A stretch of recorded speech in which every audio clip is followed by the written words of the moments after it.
Hello everyone and welcome back to another part of my F1 24 Kimi Antonelli Corremo. Today we head to Austin, Texas for the US Grand Prix, and the only US Grand Prix on the calendar, and it also happens to be a sprint race and our second sprint race of the season, with Austria being the first. We have some driver market rumours as well from Eleanor, and it seems that silly season is happening in real life and on the F1 24 game. Last time out, if you have not remembered, we headed to Singapore, and well, the less said about that the better. We had a poor pit stop pain was the title, and then an engine failure as well. Our first engine failure since Australia, after the back-to-back with Bahrain to Australia, and Mark was worrying about those tyre pressures. So not ideal for us. I mean, it had to happen at some point, but our durability has been rather good after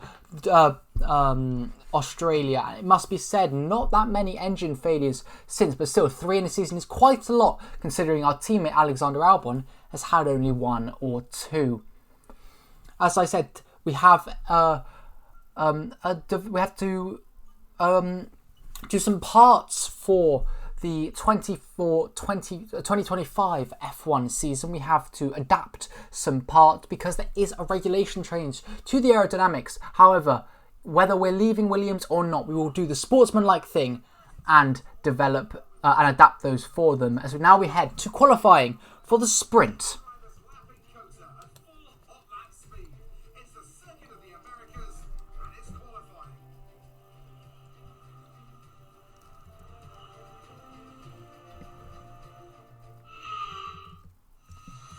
Here we are then in SQ3, Alexander Albon up in P7. We have been struggling around COTA, it must be said, but we're going to keep going for the best result we can.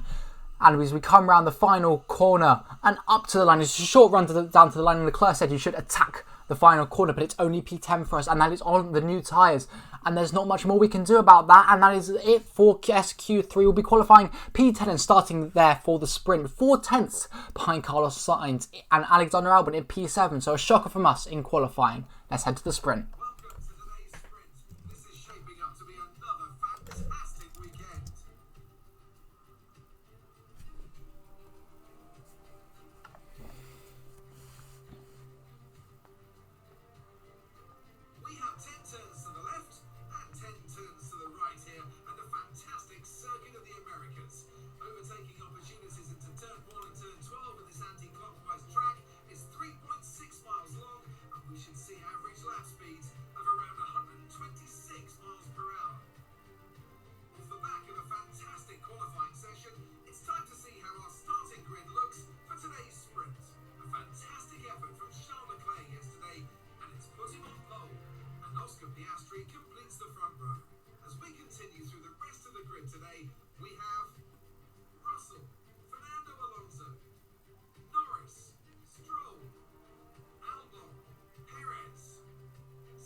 It's a sprint, Mark. We're meant to push as much as possible. Maybe for the race, you might be right. And even there's a one stop suggested for the sprint. Only 7 laps here around Texas for the sprint. So a very surprising strategy. Everyone on the mediums, pretty much. Yeah, everyone on the mediums. But let's get straight to 5 red lights for the sprint here in Austin, Texas. We go to 5 red lights from P10 on the grid.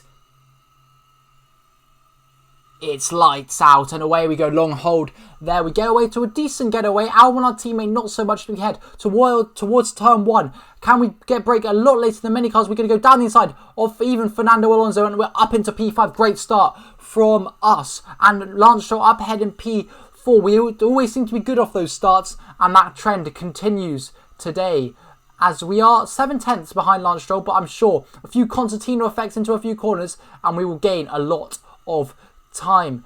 As now lap 2 DRS enabled, obviously after 1 lap. Stroll, we see the red light on the back of his car beeping and we're going to go for the move to the inside. He wants to defend the inside, he hasn't done it enough. We're going to go down the inside of Lance Stroll, move up into P4 and George Russell ahead and with a purple middle sector to boot as well. It's now lap 4, we're going to try and do a copycat move on George Russell. We see the red light on his car beeping slightly as well. We're going to go round the outside this time and Piastri and Leclerc are squabbling up ahead, which is excellent news for us as it allows us just to get a bit closer to them. As now lap 5, Leclerc's going for the move on Piastri and we are going to see if we can set up a move on ourselves, but we can't quite. But they're still going wheel to wheel, so there still is opportunity if we set our car well to the outside. I thought about a mega switchback on both of them, decided against it as Piastri forces Leclerc wide. We're going to switch to the inside line and we're going to go down the inside of both of them, just keep it on track. Piastri fights back with a switchback of his own. We are going to see it through on the inside and move up into P1, as simple as that. Great move. Great double overtake on both Leclerc and Piastri. They were both squabbling. Through goes Kimi Antonelli. And we're up into P1 and it stayed like that. It was so simple after that. Though that double overtake set it for us as we come up to the line. It's a sprint victory here in Austin. Let's go. Important victory that is as well in the constructors. Mark was worried about it, but we take victory in the sprint and hopefully that bodes well for the race, which also happens to be wet. Qualifying is dry, however, so we should be good in good stead for that.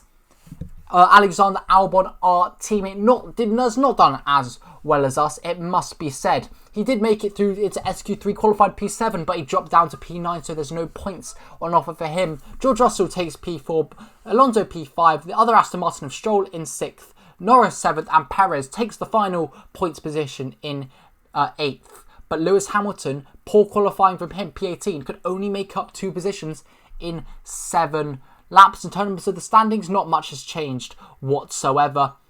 And in the constructors, very similar, though we do get slightly closer to Aston Martin. Hopefully we can overtake them before the end of the season. Let's head to main qualifying. So what a thrill for everyone today to see our drivers lapping COTA at full hot lap speed. It's the Circuit of the Americas and it's qualifying.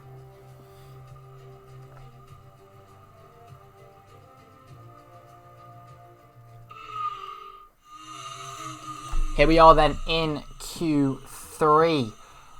We are 2 tenths up on the Ferrari of Carlos Sainz as things stand and doing very well. Albon did not make it through into Q3 as we spin.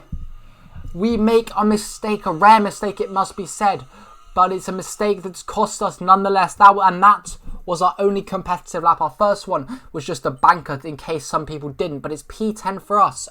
2 poor SQ3s, and let's head to a wet, very wet COTA.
No encouraging message from Mark as we start these very, very wet conditions. Although, if you look in the top right, there is a little cloud which could suggest dry running towards the end of the race. There could be a zero stop even on just enters to nowhere. As we go to 5 red lights for a very wet Texas.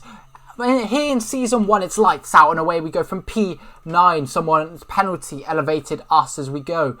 Get underway, and not the best start for us, it must be said. But can we go round the outside of quite a few cars in these wet conditions, all tiptoeing on the racing line? We're going to go unorthodox and round the outside of as many as possible. And that puts us up ahead of Lance Stroll and in P8. Sainz and Piastri dueling up ahead, as are the 2 Mercedes drivers, and Hamilton wins that one. But we are just behind George Russell and tucked up quite nicely to go for a move when we feel is right. As now, we do think with the concertina effect, we can go down the inside of quite a few cars into this left-hander leading onto the straight. Start was fine according to Mark. We couldn't go down the inside of Russell, but there's a yellow flag now up ahead as there's an Aston Martin who I believe has spun. I'm not sure how badly or if that will cause a safety car, but there he is, Fernando Alonso coming back onto the track now. That's another position gained up into P7, and we're going to see if we can take advantage of that and go down the inside from a long way back on George Russell. No, or maybe set up a move. He goes a bit wide, and we're going to set up a move into the left-hander. Hamilton's moved up into P4 ahead of Sainz, as now we're going to use our battery and comfortably get ahead of George Russell. Now we're going to use all our battery for the same reason on Carlos Sainz, and we're going to send it down the inside of Sainz, a lot later braking them, and very brave braking as well. And we're going to move up into P5. Well, we're still dueling with Sainz, so it's not quite. I think I go for a switchback on the Ferrari, but we'll still have the outside line, but we do get it done before the double left-hand hairpin here as we on lap 6. As now on lap 9, 2 more notable collisions. We ask for the weather forecast. As you can tell, it's a lot drier than it was at the start of the race.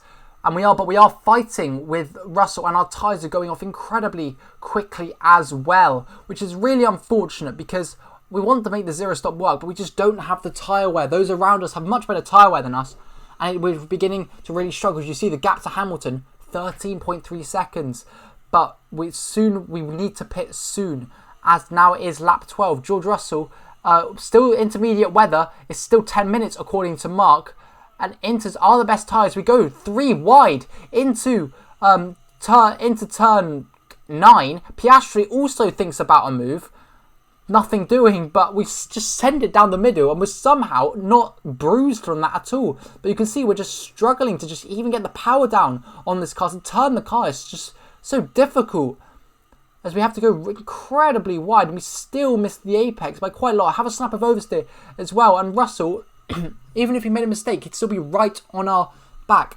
And now it's lap 13, and my tyres are dead. You see the icon in the bottom right as we drift off, and it's just been pretty abysmal, to be honest. We lose about 8 positions. Even our teammate overtakes us, and we are boxing this lap.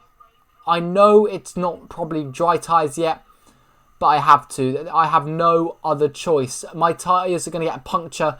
I can't look after them anymore. I have to pit.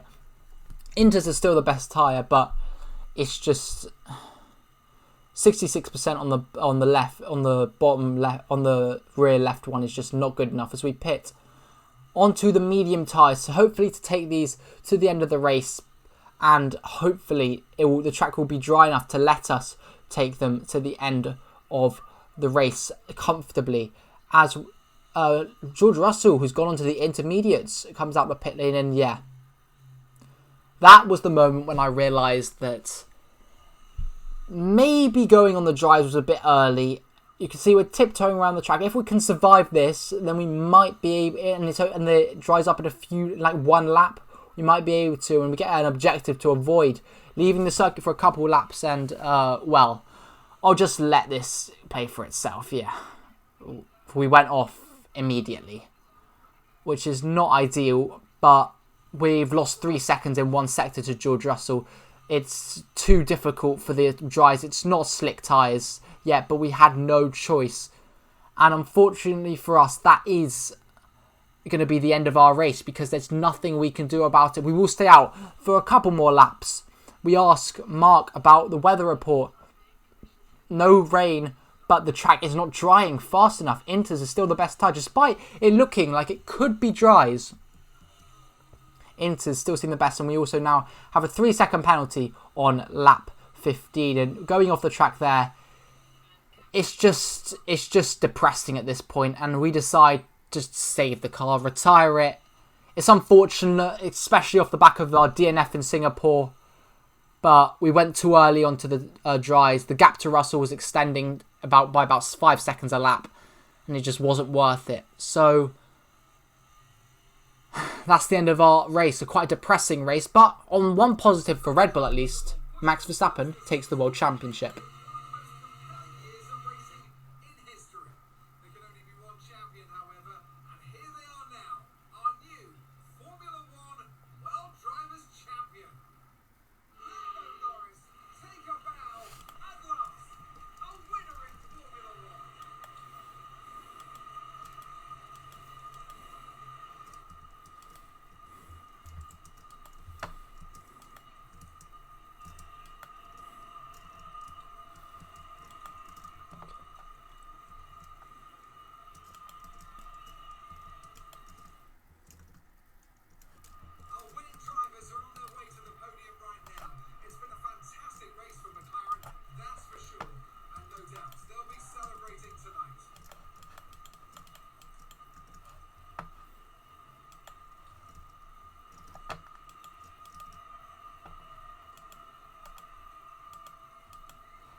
So then it's a DNF for us, most unfortunately. Alexander Albon takes P12. A few people did make a one-stop. I believe it was Inters to Inters. No one ventured on the dries. And with that, no points finish for us.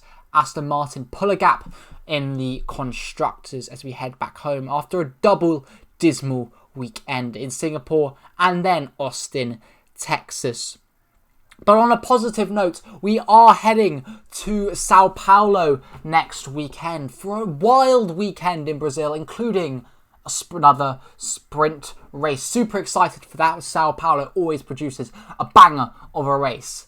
And I'll see you guys next time. Make sure to subscribe and hit that notifications button so you don't miss it. I would hate for you to miss it because you haven't subscribed. Yeah, so you should probably do that right now. Make sure to like the video as well if you have enjoyed, and I'll see you guys next week. Goodbye.